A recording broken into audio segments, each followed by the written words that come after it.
So magandang araw kabola. Sa video nito pag-uusapan po natin kabola si Jordan Heading kabola, and of course the rumor na start po ni Snow Band. Pag-uusapan natin ang isang interesting po na nilabas na news regarding the PBA, of course kabola, and then some interesting comments from the fans. So may di pa nakasubscribe, pindot naman po yung subscription button. Send natin sa comments ng mga fans. Fernando Panlilio, kung mangyari yan, pahiya kayo, Northport na farm team nga kayo kasi binibigay nyo franchise player nyo kapalit tanda na o palaus na, sabi niya kabola. So of course, this is a comment to our video regarding nga po yung Arvin Tolentino kabola to San Miguel Beerman potential trade. Davidson Basilio, thank Brunjal Manuel for Tolentino and Flores. Okay na, wow, grabe naman yan kabola. Fan ka siguro ni San Miguel Beerman, pero grabe naman yan kabola. Kung sa'yo, sa palagay mo, sapat na yan. Teng, Brunjal, Manuel, Tolentino at Flores. Yung Tolentino kabola, top 15 PBA player yan. Yung Teng, Brunjal, Manuel, wala na atang nasa top 50 sa tatlo na yan kabola, diba? Tapos yan yung ibibigay mo.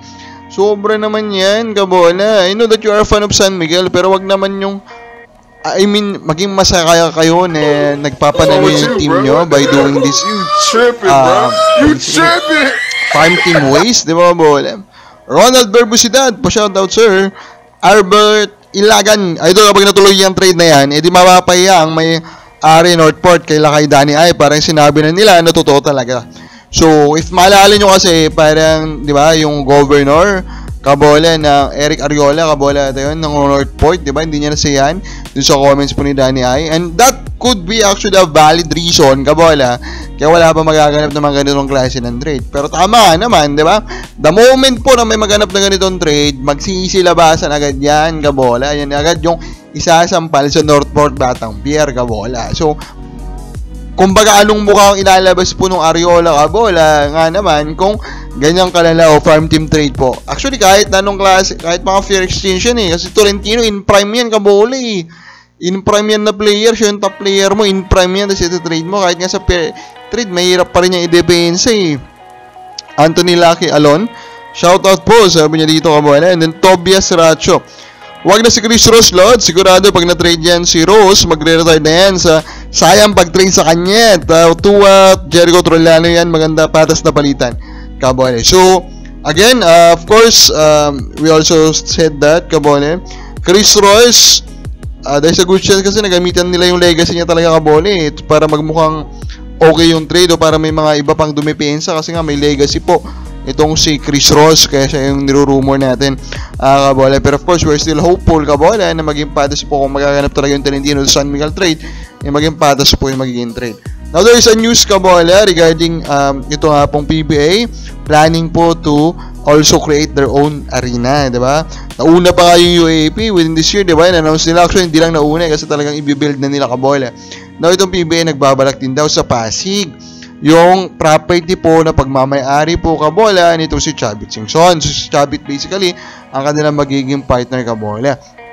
Now of course, this type of investment talaga namang ginagawa dapat ng isang liga, pero mapapaisip ka na lang kung tama pa ba ito kabola. Kasi at the end of the day kabola, diba, the main issue now is that yung mga taga-probinsya hindi na sila willing na pumunta ng Manila to watch games, and yung mga taga-Manila naman medyo sawa na sila doon kabola. So actually ang mas makakabuhay ulit kabola sa attendance sa PBA is for them to conduct more games outside Manila kabola. Pag ito nag-create ka ng bagong arena kabola, malamang gusto mo maglaro dun palagi, di ba?